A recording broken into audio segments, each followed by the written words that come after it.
Hey, everybody. Welcome, welcome, welcome. Welcome, welcome, welcome back to another episode of Savvy Leaders doing really cool things. And we have got such an amazing topic for you today. So let's talk about this. If you're into workplace culture, improving performance, right? Hitting your own personal goals in your business, in your career, in your life, wherever it is that you're going, you know you cannot be without the internet and the virtual world. Give me an amen, right? Carl, Don, you agree, Amen. right? There's no running a business. There's no having relationships. There's no success without some form of digital virtual conversations and engagement. And if anything, the pandemic has showed us anything, it's that we don't actually know how to connect the same way we would if we were in person. And so, we've been relying a lot on camera. Myself personally, Dawn, Carl, can you agree? Camera, right? Absolutely. But here's the crazy thing. This blew my mind, and I personally experienced it. And then once I experienced it myself, I reached out to some experts that I know are going to help you to kind of get through an issue that I had with it, which was being on camera actually just blew me up. I don't even know a better way to say it. Carl is joining us today. He's actually a media expert, videographer, and he actually is the person that handles the talent before they go live. And he is going to attest to what our nervous energy does to us, whether we want it to or not, whether we look calm and cool and collected or not. We literally just lose a piece of ourselves the second we know we're going to be on camera. And Dawn is coming us today as an expert in wellness. She is a specialist in managing physiology and physiological responses to stress, because here's the hidden piece. Cameras actually don't help with engagement. Who knew, right? Carl, do you agree with that, coming from the world of talent development? Tell people what you see. The very experienced, savvy, smart people, the second they know they're going to be on camera. I've hello everybody. By the way, again, I'm Carl. Say hello. I'll apologize first. I know that some people are surprised by my voice. They call me the voice in general. But back to what you were saying, I've been in this business for 12 years, and I've seen novice to experts when it comes to business, media as well. And the experts that I've seen both in media and also entrepreneurship, as soon as they go into the camera, they freeze. They freeze. Literally like this. Freeze. And a lot comes with that. So me as the talent coordinator, when I was a kid, discovered that my core has always been to identify what stimulates people and what makes them tick. However, I also wanted to know their reactors as well. And my math and my consistency has told me that there's a lot that comes in when it comes to your upbringing, and it transitions. Some people have their form of leadership or their want because they want to answer to the naysayers. But when it comes to the situation, it comes back as a relapse, their triggers and their traumas and so on and so forth. So my job is to pretty much have a conversation with them to find out their backstory, because we know what backstories are. Backstory. Right? Yeah. And once I discover the favorite backstory, line, by the way. It's my favorite line. Yes, in order to know somebody, you have to have a backstory, so you know exactly how to develop each other. And once I understand the backstory, I know what questions to ask. And it's just a normal conversation I have with them, and I just put it into camera. So if I could just kind of put this in my own layman's words, and Carl's done this for me, by the way, which is one of the reasons I asked him to be on here. I am one of those experts. Is the second the camera goes on, it's like everything just becomes white noise. And when you look at me, look, I look great, right? Hair's done, makeup's on. Always. Suit, right? We think all those things are what give us confidence. It's not. It's actually what's happening for us internally. And what I think, Carl, you were talking about is we have a lot of stories, a lot of baggage, and a lot of biology that just activates our fight or flight. And if we don't know that about the people that we work with, that we connect with, we can't appreciate what they might be going through, because we're working like hell, let's be honest, to make sure we look, I'm going to use the word professional, right? Professional. So I want to bring Dawn into the conversation, because she's like, So Carl and I know this, right? We look for this, we ask these questions, but Dawn really has the insight around what is happening in our biology that actually activates this, whether or not you know what's happening or not. So Dawn, say hello. Welcome to the conversation. And she's been having a little bit of problems with her bandwidth, so don't worry about the camera per se. Hello. I think we'll be able Thank to you so hear much for her. having me here. Yeah. Talk a little bit about what's happening in our physiological systems. Why is this happening?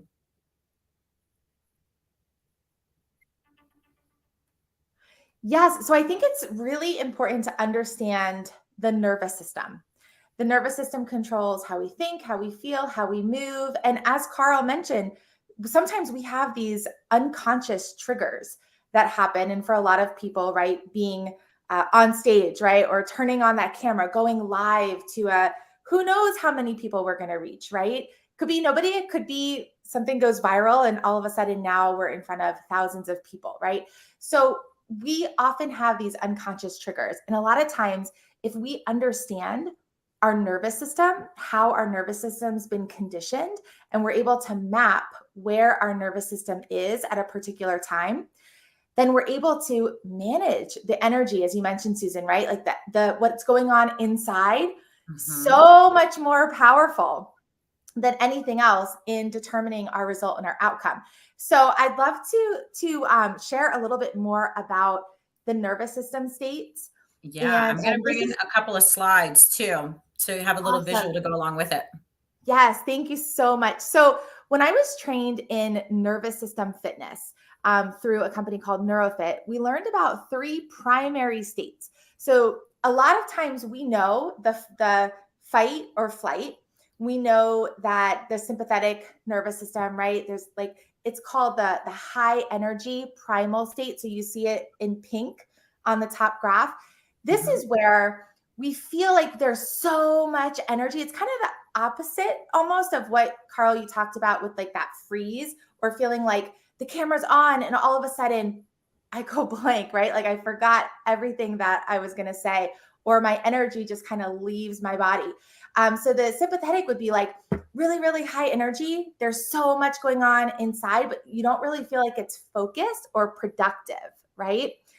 And the dorsal vagal, the blue side, this would be when we feel like we're frozen. Like we feel like we just can't quite move. We can't find those words. We feel depleted. And then the yellow, of course, is the parasympathetic, where we want to be, right? And then we have these in-between states. So for me, my primal state, like when I'm not regulated, I'm in the pink. I'm like this high energy. Oh my gosh. I don't even know what to do, right? There's like so much going on inside me. And then I'm distracted by everything. I'm pulled in all the directions. But a lot of my clients are more in that blue zone where they feel like they just kind of want to. I was going to say, I want to jump in. I'm in the blue zone. Okay. I go stone cold. Yeah. Yeah. And I retreat inward, which is really hard to engage when you're not free enough to, express yourself. Yes. Yeah. Can I ask a question? And Carl, feel free, because Carl and I see this every day in ourselves and in the people that we work with. So I want to just ask a question, because in a meeting, right, there's always like that 1 or 2 people that just are monopolizing the conversation and they're chatting away. Is that an indication under which of these they kind of maybe go towards? Yeah, so if somebody's like really chatty and it's like a nervous chatty, like it's maybe not like a regulated chatty, like where they're actually engaging and connecting with you, there's a big difference there. They're probably more in that sympathetic. Okay. In that like excess energy. And I'm actually later on, I'll share with you a couple really simple, 1 or 2 really simple tips on releasing the extra energy of the pink, the sympathetic. Ooh, yes. Or tapping in, reconnecting with the body and kind of igniting the energy within if you're in the blue. So you'll see in the second graph, there's in-between states. And those in-between states are really important to kind of have like an overall awareness of, because when we understand where our nervous system is, I call it mapping our nervous system or identifying where it is, then we can support ourselves. We can empower ourselves. We can lean on some of the tools to help shift us. So you see the bottom three, if you're looking at the graph on the bottom, those are our primal states. So sympathetic is that high energy. The blue is kind of that shut down, burned out, free state. But the purple, the overwhelm, this is one of the hardest places to be, is when somebody's bouncing back. They're like bouncing back and forth between like shut down, withdrawn, detached, and then like this Energizer bunny, like, what do I do? What do I do? Or like having kind of like the vomit of all the words. So in all of those states, though, there's ways we can support ourselves. There's ways we can empower ourselves. There's ways we can move through that and show up on camera, press play, not forget all of the words, the message, right? The genius, the brilliance that we're here to share, and show up in a beautiful way. I'm going to pause you there 1 second because my mind is spinning right now. I want to just ask Carl a quick question. Do you see this as a talent, like a manager of talent? Like, do you see these reactions in people? Does this surprise you? Or I'll be honest with you. Not only do I see reactions with the people, I see them also with myself sometimes. And you know what it is? Let's be honest, right? Let's be honest. It's all about honesty when it comes to, these conversations. You have to admit within yourself what exactly your core behavior is. And with myself, it's the fear of the unknown. If you get into something, there's accountability that's in there. You know in advance, for example. Let's take, for example, today. We had to prepare ourselves, for example. We had to, also imagine what this would look like. But we took necessary steps to make sure that not only we're informative, we're prepared for this conversation. And a lot of that happens when we are informed. We're not informed, and impromptu situations like what happens, when you started the podcast, it puts all of us, including myself, it put me in a situation where that's it. I'm frozen. But we go back to what was mentioned, being in between, but also identifying what it is, but finding relatable people. That's what I'm here for, to talk about these things, to let them know that you're not the only one. We all go through it. And I'll give you my examples as a suggestion. And maybe some of the things that you hear will comfort you to the point that you will be an expert on that camera.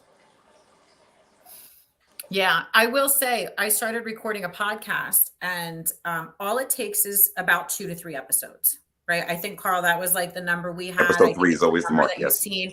Like, once you understand what's happening for you, right? Dawn, we learn about our biology, what's happening, and the results that it creates. Because I think for a lot of us, myself included, when I was trying to figure this out, I had all this frenetic activity, or I would completely shut down, or I would say too much. Like, I didn't realize those were reactions to the stress in my body, I guess is the best way to say it.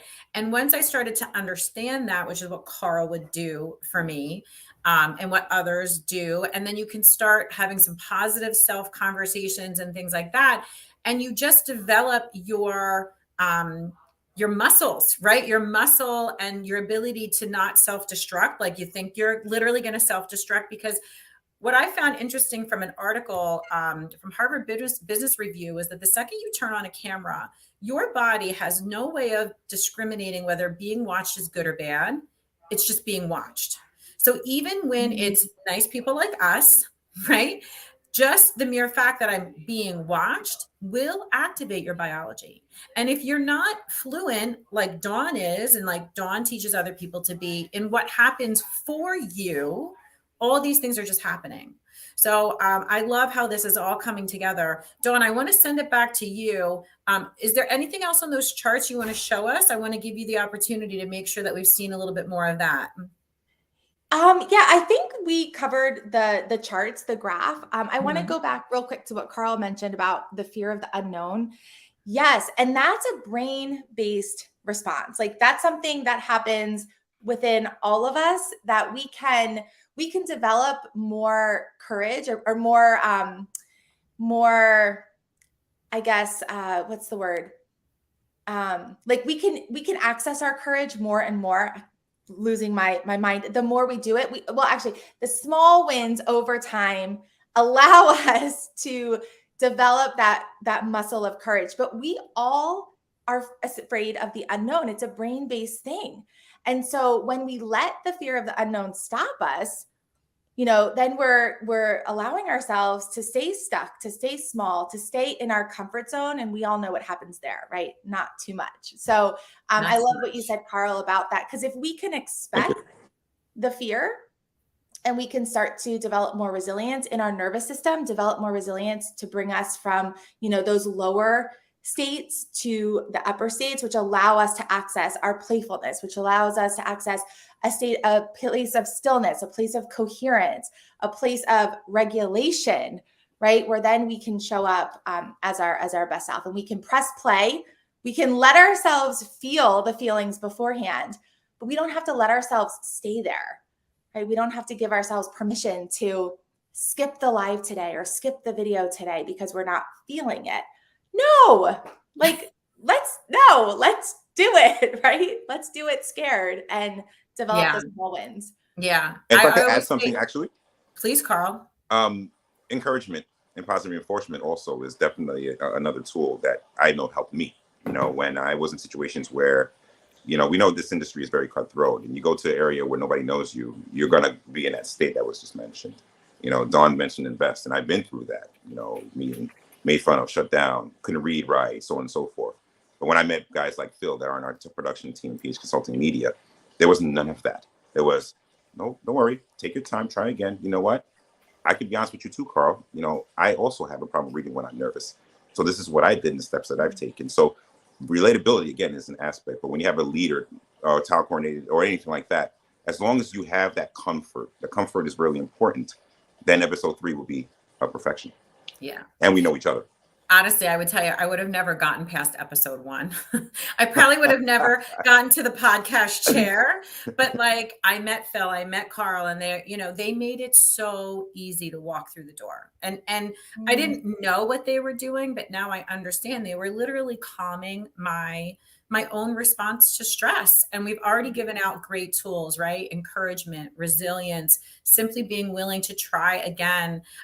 Dawn, you said something about little wins, right? We generally only celebrate when something is a gigantic success, but it is literally the energy behind every single little solitary win that builds up to that big thing that we normally celebrate. So celebrating little wins. I love all of these little techniques.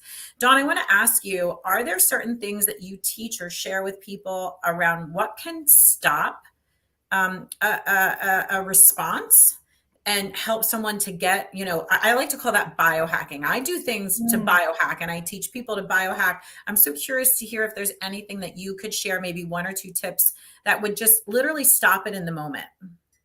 Yes. So the first tip that I share with all of my clients, this is the number 1 favorite, it's called body shaking. So if you ever look at an animal, right? When an animal goes through a really stressful time, what does it do? It typically gets up, shakes a little, and maybe rolls a little, and then it's fine. So we can do that as well. And so what we do is you can just put your arms up, shake it out. You can move your arms all around. You can bring your arms down to the side. You can put your body in it. You can kind of move around. Is dancing the same thing? Like if you had music on and you were dancing a little bit before something started, is that the same thing? Yep, you could certainly do that. You can twist from side to side. You can roll. Yeah, Carl. You can do whatever you really want, right? But a lot of times, if somebody is sitting down, right, I like to do my shaking when I'm standing because I like to get all of the body parts in it. I like to shake my legs, one by one, kind of just have fun with it, right? But a lot of times if you're sitting and you don't have, you're working in an office or you're right about to go live, you have 5 seconds, just shake your hands real quick. Take a nice deep breath. You might want to put your hand over your heart, focus on, breathing in and out of your heart. It's called heart focused breathing. Heart Math teaches it. It's so powerful. But just focus on 1 or 2 breaths in and out of your heart. That will regulate your nervous system and allow you to access a place of stillness, which is a really powerful way to start a video, right? From a place of self-connection. So you can do that. However, a caveat to this is a lot of times people try to go from feeling, burnt out, shut down, or high energy, like kind of frazzled or stressed, right to stillness. And a lot of people teach, okay, just take a deep breath. Well, that's one of the worst things that we can do if we're not in a place Ooh, I hate where, when I hear that. Yes. yeah. So shake it out. Shake it out. That's a great thing. Release the extra energy first. Yeah. And then when you feel like, things are a little bit better, then you can access stillness. Then you can take a deep breath. So that's for the high energy. Like if you feel like can I add just one comment before because I just want to, I want to make this like real time in a manager meeting, right? I'm coming into a meeting, I'm presenting. This is why I advocate a lot more that maybe cameras should be off, because I already have a lot of nervous energy. The focus is going to be on me. I'm speaking. Now I have to worry about how do I look and my facial expressions. I'm adding to all of that. And if I want to do techniques like this to calm myself, am I going to feel some embarrassment if I'm like, my camera is on and I'm doing these things? This is like what I want managers to start thinking about. Is it actually a gift if you allow your team to turn off their camera when they're presenting? Because again, Carl, backstory, right? If I do have an elevated version of this and I cannot be the best version of myself with my camera on, you giving me permission to not have my camera on is a game changer for me. So I love all of this, Dawn, and I want to just keep tying it back to, remember, camera on isn't always the best response and doesn't always mean that your teammates are going to be more engaged. As a matter of fact, in this situation, I would, be willing to say, if I'm presenting, if I want to speak up and I'm already nervous about that, taking the camera and the focus off me releases a ton of that. So thank you for letting me interrupt, Dawn. And I want you to just continue on into the next point, because I feel like we're going even deeper. So Susan, I want to just piggyback off of what you just said real quick. I agree 100% that a lot of times, right, like in these situations, it always elevates our stress when we're speaking up, right? Even if it's to a group that we're very comfortable with or that we work with colleagues. And there's also really powerful ways to bring this work into the culture and into the structure of every meeting. So, and I'll give you some ideas. I've been part of a community called Exchange for a year and a half, 2 years. And they start every event with dancing. Like they actually have live music and we dance and we kind of are silly, but you don't have to be, it's not like required on camera. It's not, there's always permission to not be on camera. But we dance, we kind of are silly, we listen to music. And that's a really powerful way to release extra energy, right? To help us process extra energy if we're in that sympathetic, that pink zone. Then, so brilliant what they do. Then they move us always into some kind of stillness technique. So they start with a high energy, live music. We have fun. Some of us dance, some of us don't, some on camera, some off, right? Doesn't matter. And then we move into some, it's either like a coherence technique, but it's like a deep breathing technique. So, and it's always optional, 100% optional at all times. And that brings everybody into this regulated nervous system state. They don't call it that. It's not like, hey, we're in sympathetic, so we're going to release energy. It's not like people know the science behind it, but everybody knows that it just feels good. And so from the place of stillness, then we dive into the work. So if managers want to elevate their leadership and they want to start building more coherent teams and they want to have more of a culture of accepting, maybe everybody shakes together if they want to, right? Maybe it just becomes part of like their behaviors and their culture. And then this becomes, just a regular practice that they do together. That's one way that people can do this. But I love what you said about always giving permission, because that permission is so powerful for somebody to say, you know what? I'm better off camera today. And I appreciate that that's accepted, that's part of. Can I chime in on that really I was quick? going to 30 say, I want seconds? you to chime in, Carl, because I know you do things like this. I'm so curious if you knew what you were actually doing. Dawn laid a perfect example. In my leadership time, I was a manager. I've been a manager for 25 years. And what she mentioned is something that we called in our company called breaking the ice. And breaking ice is definitely important. And how we do that is before we go to meetings, everybody sits next to a neighbor. And we give a little backstory about ourselves as to, the things that we like, our talents or hobbies, so on and so forth, and the reason why we're in the company and what we're trying to do as far as our goals are concerned. The leaders, for example, have meetings. So what I used to do with my leadership team when I was managing, I used to have them role play. We've changed it to skills practice. Mm-hmm. And that entails the hardest part that people need to understand, looking in the mirror. When you look in the mirror, if you can go past 6 seconds, that is the start to what I use as a tool to my confidence. And once I get to number 10, then I'm ready to speak to myself and I think that I'm crazy. I'll have a conversation, and that conversation will gear me and prepare me for when I'm speaking in front of a crowd like I did today.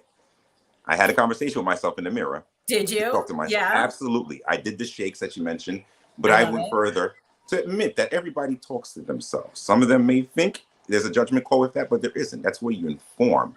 And that's when you start to find your inner core. And I found that with myself and did the necessary practices that Dawn is mentioning with the things that I've learned today that I'm going to add to my additional. I know. I love it. Carl, thank you for sharing that. I love that. So like a positive self-talk and like having like a calming, grounding conversation in your own head. I would tell you, I do the same thing and I call it praying. So it's not uncommon for me because I know myself. I know what's going to happen. I will simply, I'm Catholic. I have big religious Catholic faith in me. I will say a Hail Mary. Hail Mary is almost like a mantra. If you don't want to use something religious, use a mantra. It is that repetitive language that just decelerates your heart rate, puts you in a positive frame of mind, gives you that, like, I love that you even have like the seconds, right? What did you say? 6 seconds? Like a couple of seconds of a mantra it's a game changer. It's a game changer. And Dawn, you're kind of like filling in the gap on why we know these things work, but I don't think we knew why they worked, Carl. We had figured it out, but Dawn is actually putting us in a position where we can now use this really strategically for ourselves, for our teams, for other people. I got to tell you, as I have started to learn more about this, one of the first things I do in a meeting, everybody's coming late. And when you are late, forget, like, kaboom, right? Everything, you're activated, you're nervous, like all the things. My favorite mantra is you're always where you're supposed to be, no matter what time it is. Like you never have to worry about time again. So when people come screaming into a meeting that I'm sorry, I'm late. And the first thing I go, I'm like, oh no, you're exactly where you're supposed to be.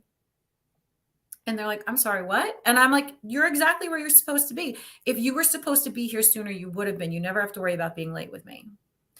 And I think like I've been on the opposite of that, where I've come in a couple of minutes late and have been, significantly scolded, like, and, you weren't on time, blah, blah, you're rude, like, right? Like, it's not, I don't believe it's that at all. Like when you believe you're exactly where you're supposed to be every time, you're no longer late for anything. And you really, like, you don't even activate what is happening. So all of these things, Dawn, thank you so, so much.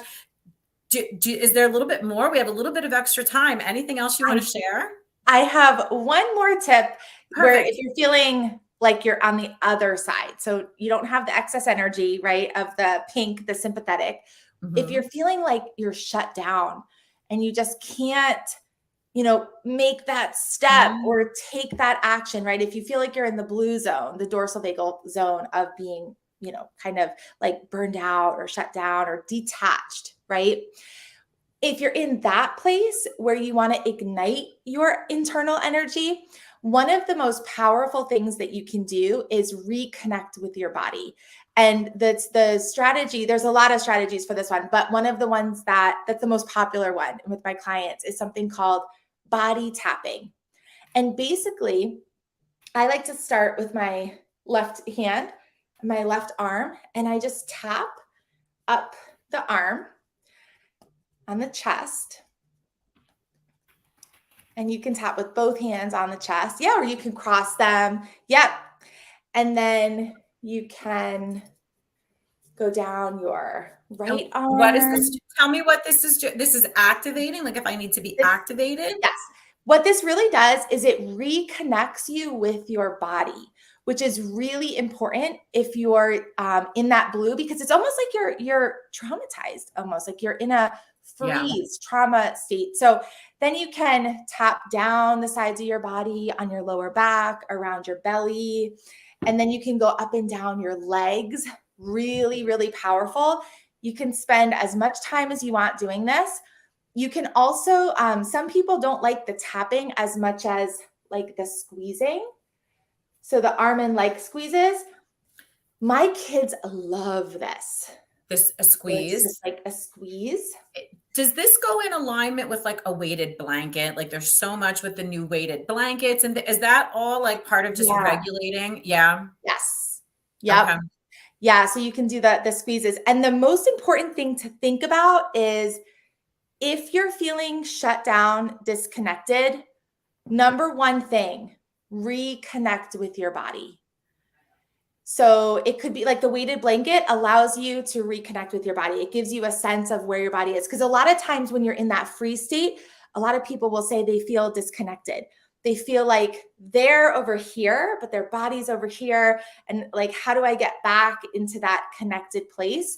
So those are some really powerful ways to regulate your nervous system, to allow you to come back into your body so that you can connect with your message, your voice, your mission, your purpose, right? Which is what we're doing when we hop on video and we share our work with the world. So yeah, those are just a couple tips for regulating. That's so interesting because I feel like I'm always trying to like calm myself down, but Carl, can you speak to that? What happened? What do you see in people when they're like disconnected from their body? Because that doesn't make a lot of sense in my mind. Help me with that. So it's funny, Dawn mentioned that. So I always associate my conversation, my nervousness, and touching my body to the gym. When I have conversations with people, the first thing we talk about, not to toot my own horn, but I get complimented on my physique for my age. I'm 42 years old, and I'm very active in the gym. So questions always are asked. And I tell them, before I go and I see that intimidating weight and I'm about to lift it and a lot of people are watching, I activate the muscles that I'm going to work with. So if our bodies, for example, I do believe that we have two brains. I don't know where that math came from, but I can feel it because obviously we have the brain on top of our head, but we also have it in our core system, our chakra. And the first thing that we feel, especially when nervousness comes in, is the pain in our belly. Okay. And once I feel that pain in our belly, I rub, I touch all the time, and I do some ab workouts just to get the muscles going, get the blood flowing. And believe it or not, it really works. And it helps for a fluid conversation because now you feel a little better because the endorphins are out. And, if you want to call euphoria, you feel glorified, and you've done something, you accomplished something, and it's also working in your favor. So everything comes together. You get what I'm saying? So I have experienced it, but these were my steps necessarily that I take to overcome them. I do. I love it. And talk about win-win, right? You can get a better body and and increase your productivity all at the same time. Yeah, exactly. Let's call that efficient as well. No, I love it, Carl, but it is true. Like, I think you're saying something that I experience. Like, I can always tell when my biology has been activated by what is happening in my body. So if my acid starts, if my stomach is upset, if all of a sudden my shoulders are up to my ears, my trainer was the one that kind of gave me this one. He's like, stress replaces strength. So if you are not feeling strong, connected to your body, calm, centered, confident, we're smart, right? We're so smart. Our bodies are so smart that they compensate for us. So we pull our shoulders up. We activate a lot of things in our body that we take as signals that something's wrong. It's like a gift from our body. Like, as I started to be grateful for my acid, grateful for the things that were happening within me, because they were my clues that even though, because let's face it, in the professional world, you're not really allowed to show that, right? This is polite, professional, shield. It doesn't mean all these things aren't happening. And I honestly, Dawn, I'm curious your perspective on this. If this is why we get disconnected from our bodies, because we're not allowed to, say, share, express, when things don't feel good, we have to pretend like everything's fine. And so we disconnect ourselves from our body. Is that, am I on the right track with that? I think that whenever we are trying to show up in the world and we're not leaning into who we are authentically or what's going on in our life, like if we're always trying to put on a certain image of ourselves, but that's not really true to who we are, what we're experiencing, like we're not integrating all of us into our message, there's going to be some serious red flags that happen in your body over time. There's going to be, like you mentioned, the stomach, the digestion, like our body is so smart and our body holds stress in so many different ways. Like I've seen people go blind from stress and then gain their eyesight back. Like there's things that happen when we're not living in an authentic way. So if we have to show up as a certain version of ourselves all the time and we can't show the other sides, or we can't open up to the humanness of life. And I think that's one of the things that's happening on a huge scale right now. And I know both of you have talked about that relatableness. Mm-hmm. Leaders who are not relatable are automatically not respected. So if a leader can show all the versions, if a leader can be authentic, if a leader can be vulnerable, obviously in an appropriate way, right? Like leading from, a healed place, not like a no HR issue. Yes. we all know that. But when leaders are showing up as authentic versions, then their bodies are going to be healthier, because our body, the intelligence of our body, as you know, right? Our body interacts, right? When we're dealing with stress.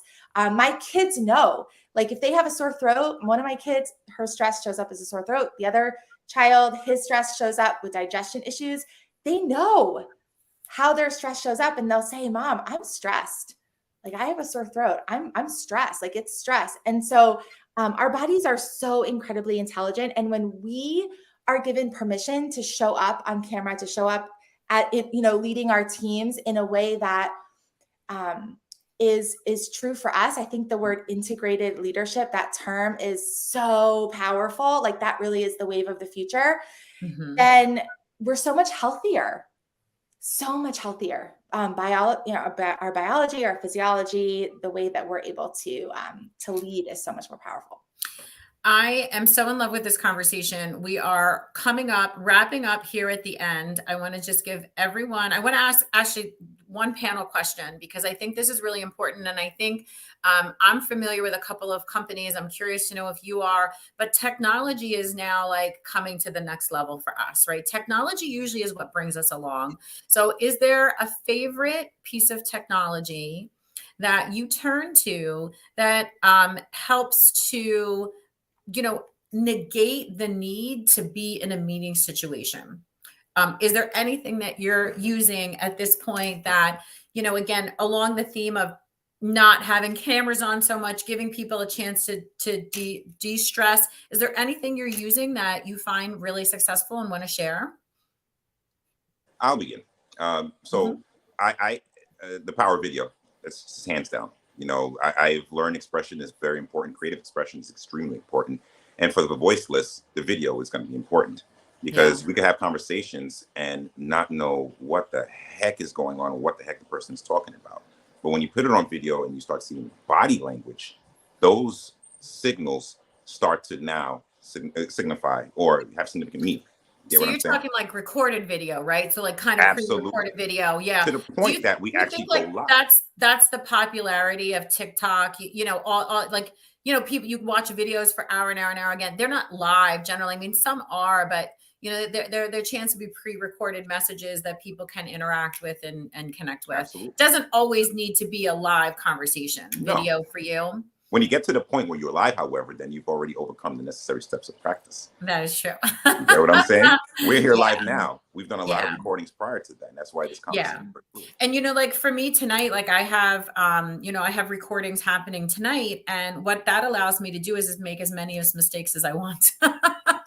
They get edited out. They get, you know, so that I can actually give a cohesive, you know, clear message that's probably much more succinct than when I'm probably in a natural state of free flow. So I really like recorded video. I'm going to give a couple of suggestions of my favorite technologies for that. There's 2 of them.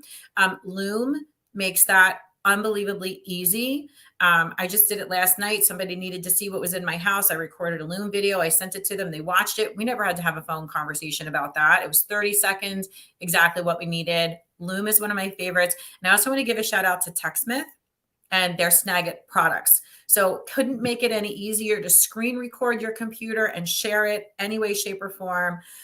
Those are 2 of my favorite. And then I want to give Dawn, I want to give you a chance too, but I'm going to also shout out a company that I really support and value so much.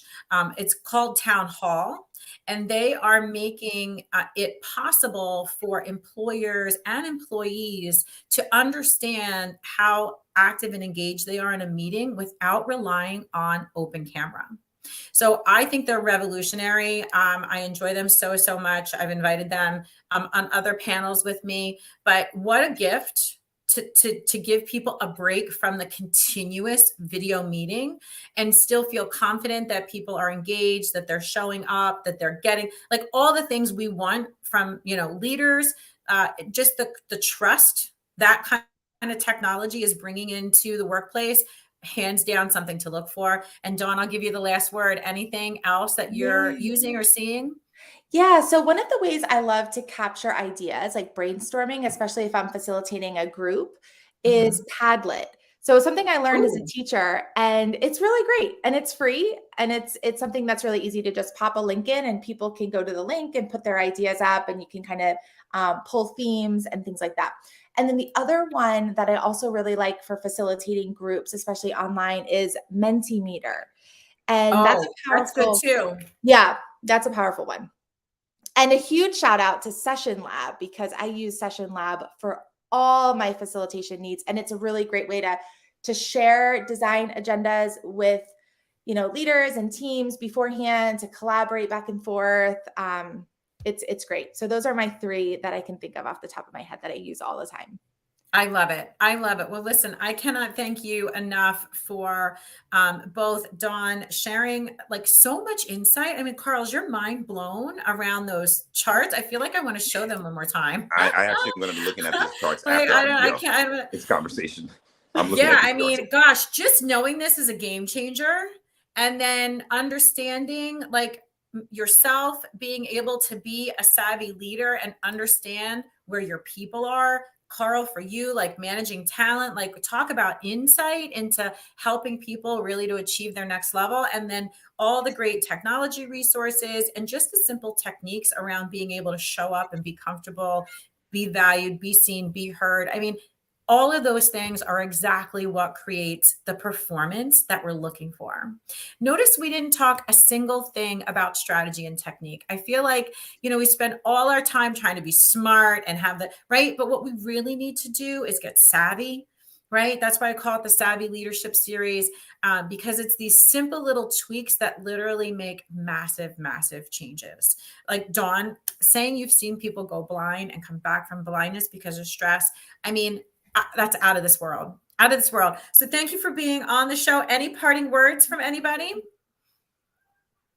I have one. Go ahead. Famous leader of mine by the name of G. Keith Alexander, who was my mentor and teacher. It's your voice. Be heard. It's your voice. Be heard. Dawn? I love that. My parting words are: know that you are unstoppable, and know that you have everything within you to take that bold step forward and be fully supported with your body, with your brain. I love it. And I'm going to leave you with my hashtag. Everything's always working out for me. Yeah. As long as you believe that, everything is. Bye, everyone. Thank you for being here.